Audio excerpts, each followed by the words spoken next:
¿Qué tal? ¿Cómo están? Les saludo con gusto y les doy la más cordial de las bienvenidas a Cultura en San Lázaro, una producción de la Coordinación de Comunicación Social de la Cámara de Diputados. Esta semana tuvimos varios eventos relevantes. Primero les platico que vino a presentar su más reciente libro, Un hombre por demás interesante. Miguel Basáñez Ebergenji publicó un trabajo con un título inquietante: ¿Quién manda en México? Este experto en investigación social, precursor de las encuestas en México y ex embajador de México en los Estados Unidos de Norteamérica, cautivó a sus oyentes. Y también tuvimos diversas expresiones con motivo del Día Internacional de la Discapacidad, entre otros eventos. Acompáñenme a ver esto. Se presentó el libro Un migrante de Honduras de David Maradiaga Vázquez, con motivo del Día Internacional del Migrante que se conmemora cada 18 de diciembre. La obra es un relato en primera persona que habla sobre las travesías y dificultades a las que tuvo que enfrentarse, sobre la soledad, miedo e incertidumbre por las que pasa un migrante, con la finalidad de que el lector pueda comprender mejor cómo se vive este fenómeno. Posteriormente, Toro Amillategui inauguró la exposición pictórica Un migrante de Honduras, inspirada en el libro que lleva el mismo nombre. El escultor expresionista, con una selección de obras, demuestra su capacidad expresiva, su peculiaridad, interés y serenidad en torno a la temática tratada. Las piezas hablan de la sensibilidad con que fueron creadas, transmiten la angustia, desolación, tristeza, nostalgia y dolor que los invade durante su travesía. El pintor, por medio de una elección de materiales, paleta de colores, técnica y ritmo, genera una reflexión sobre la realidad que viven a lo largo de su trayecto, llevar a la empatía, solidaridad y ser sensibles a su dolor. ¿Quién manda en México? Es el libro que se presentó en la Cámara de Diputados por el autor Miguel Basáñez, pionero de las encuestas de opinión en el país. Miguel Basáñez Ebergenji es un académico y diplomático mexicano, licenciado en Derecho, maestro en Administración Pública y doctor en Sociología Política. Y el antecedente de este libro fue una investigación sobre la política en México que publiqué en 1981 por Siglo XXI, que se llamaba La lucha por la hegemonía en México. Pero la pregunta de investigación fue ¿quién manda en México? Ahora que le presenté a Porrúa la actualización de aquel libro, me dijo, no, el título tiene que ser ¿Quién manda en México? Así que ese es el libro que estamos presentando hoy. Y para sintetizar, una de mis debilidades son las encuestas. Hice una encuesta 15 días antes de la presentación y el público, la opinión pública, lo que contesta es el presidente 41%, el crimen organizado 24%, 15% no sabe, 7% la gente, 7% los políticos, 5% los empresarios y el dinero y 2% el ejército y las fuerzas de seguridad. Esa es la síntesis de la opinión pública. El escrito es un mapeo del poder, un estudio profundo con datos duros del comportamiento de las élites y el poder en los últimos 35 años, analizando sexenio presidencial por sexenio con datos y conceptos. El 3 de diciembre se conmemora el Día Internacional de las Personas con Discapacidad. Por ello, en la Cámara de Diputados se presentaron diversos eventos.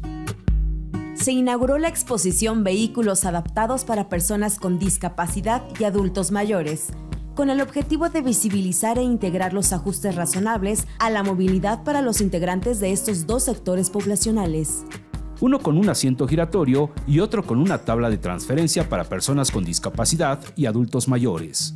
Amor infinito por la vida, pasarela inclusiva, con el propósito de seguir avanzando en una agenda de defensa de los derechos humanos, garantizar que los espacios de representación popular cuenten con la exposición sobre todo tipo de discapacidad y para concientizar. También se presentó el Tianguis, programa con inversión para el bienestar de niñas, niños, adolescentes y personas con discapacidad, Para fortalecer la participación social de al menos 15 organizaciones de la sociedad civil, asistieron asociaciones y fundaciones como ENCO, Mariposa Blanca, Asociación Civil, Apapache Autismo, entre otras. Esta semana nuestra recomendación es para que se acerque a la obra de Margaret Randall. La doctora María Vázquez, directora general de las Bibliotecas Legislativas, nos adentra en el mundo intenso de esta escritora, fotógrafa, activista y académica norteamericana, concretamente neoyorquina, que ha vivido muchos de sus 88 años en España, México, Cuba y Nicaragua. Adelante, doctora.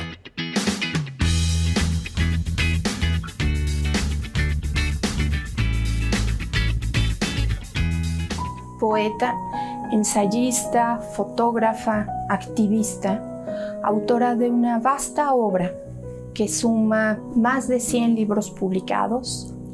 Hoy celebramos a Margaret Randall en el aniversario de su nacimiento. Margaret Randall nació en Nueva York el 6 de diciembre de 1936. Y podemos decir que ante todo es una mujer extraordinaria, con una vida y una obra igualmente extraordinarias.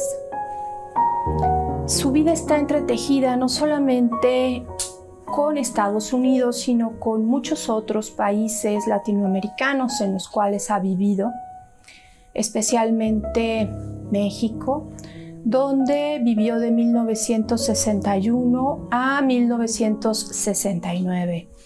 Es difícil recomendar unos pocos libros de Margaret Randall. Todos son sobresalientes, pero especialmente recomendaría de poesía algunos títulos que están traducidos al español y que han sido publicados en México. Es el caso de Dentro de otro tiempo, Reflejos del Gran Cañón. También recomiendo Testigo de Piedra. Y otro gran libro muy recomendable es El rizoma como un campo de huesos rotos, así como La Llorona, que es un largo poema publicado en Cuba. La larga obra de Margaret Randall relacionada con la historia oral da cuenta de su involucramiento, de su interés hacia muchas culturas. En este sentido, quiero recomendarles este libro que tenemos en las bibliotecas de la Cámara de Diputados, Mujeres en la Revolución. Es un libro publicado en 1972. Es de hecho uno de los primeros libros de historia oral escritos y publicados por Margaret Randall, y está centrado en la mujer cubana. Pero Margaret Randall no solo escuchó a las mujeres cubanas en este y en muchos otros libros, en los cuales plasma su palabra, su rostro. También quiero destacar este título que está presente en los acervos de las bibliotecas de la Cámara de Diputados. Somos millones, la vida de Doris María, combatiente nicaragüense. Este es un libro notable, un libro de crónica que nos muestra la historia de una mujer y de muchas mujeres en los tiempos del dictador Anastasio Somoza Debayle. Es también un libro profundamente vigente porque a pesar de que aquella dictadura fue derrocada, este país, Nicaragua, enfrenta ahora nuevamente una dictadura. La vida de Margaret Randall se va entretejiendo en su obra, por supuesto, pero esto ocurre especialmente en su autobiografía. Nunca me fui de casa, poeta feminista revolucionaria, que fue publicado originalmente en inglés en Estados Unidos y que recientemente se publicó en México en español en 2022. El último capítulo está dedicado a su regreso a su patria, a su país natal, Estados Unidos, en 1984. Y es un capítulo en el cual la autora nos narra cómo fue procesada bajo la cláusula de exclusión ideológica de la llamada Ley de Inmigración y Nacionalidad McCarran-Walter, y cómo le fue prohibido entonces regresar a Estados Unidos, porque el gobierno afirmaba que su escritura atentaba contra el buen orden y la felicidad de los Estados Unidos. Entonces hubo una férrea defensa a favor de ella, que finalmente tuvo buenos resultados. Una defensa tanto de su familia como de importantes figuras del arte y la cultura y de miles de ciudadanos comunes que se unieron a su causa. Esta batalla legal duró casi 5 años. Este es un libro extraordinario en la obra toda de Margaret Randall. Como extraordinaria es su obra. Por eso hoy celebramos su existencia con alegría y admiración por su trayectoria y también con un profundo agradecimiento por todo lo que ha legado a los países de nuestro continente. Hoy la celebramos y, por supuesto, recomendamos la lectura de su obra. En nuestra sección Símbolos de la Cámara, les platicamos sobre la famosa rotativa constituyente. Escuchemos a nuestro compañero Luis Ballesteros.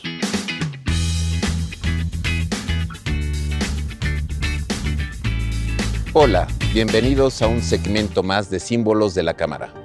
El día de hoy vamos a hablar de la rotativa GOS. El 30 de septiembre del año de 1916 por la tarde se llevará a cabo la impresión de la primera edición del periódico Universal, el cual se presenta el 1 de octubre de 1916. El periódico Universal se fundó por Félix Fulgencio Pallavicini, originario de Teapa, Tabasco. Nació en el año de 1881. Ingeniero, escritor, periodista, político, diplomático. Participante del Congreso Constituyente de 1916-1917. En la rotativa GOS se llevará a cabo la impresión de la primera edición de la Constitución Política de 1917, la cual se trabajó en los talleres del periódico a partir del 3 de febrero del año de 1917 y la primera edición saldrá publicada el 4 de febrero de 1917, edición que estaba conformada por 136 artículos y la cual apareció en 4 páginas, edición especial del periódico Universal, el cual tuvo un costo de 6 centavos. La rotativa GOS posteriormente se conocerá como la Constituyente, la cual trabajó hasta el año de 1986 en los talleres gráficos del periódico Universal. Será retirada ya que vino un proceso de reestructuración y modernización de las instalaciones.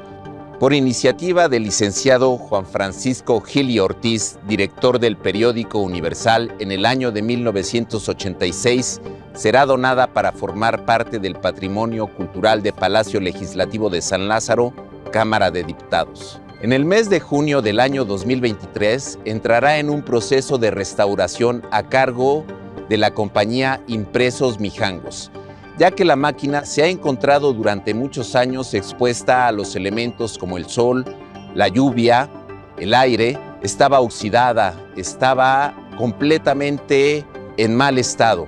En el mes de septiembre se vuelve a presentar como uno de los elementos más que conforman el patrimonio cultural de Palacio Legislativo de San Lázaro. Los invitamos a seguirnos en los siguientes segmentos de Símbolos de la Cámara.